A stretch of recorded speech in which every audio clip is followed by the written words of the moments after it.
أعوذ بالله من الشيطان الرجيم.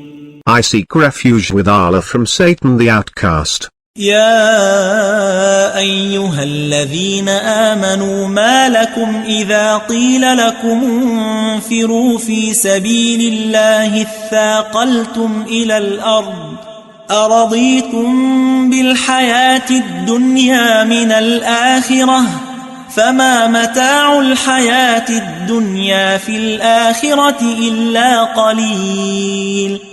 O you who believe, what is the matter with you, when it is said to you, mobilize in the cause of Allah, you cling heavily to the earth. Do you prefer the present life to the hereafter? The enjoyment of the present life, compared to the hereafter, is only a little. إلا تنفروا يعذبكم عذابا أليما ويستبدل قوما غيركم ولا تضروه شيئا والله على كل شيء قدير.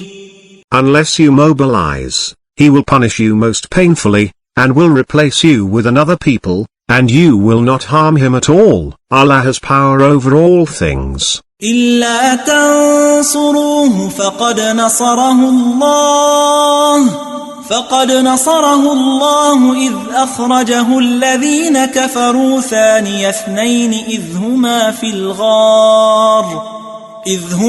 في الغار إذ يقول لصاحبه لا تحزن إن الله معنا فأنزل الله سكينته عليه وأيده بجنود لم تروها وجعل كلمة الذين كفروا السفلى وكلمة الله هي العليا والله عزيز حكيم.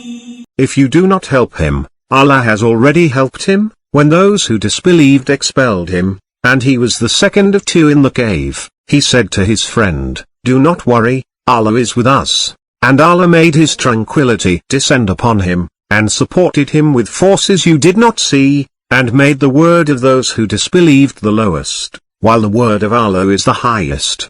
Allah is mighty and wise.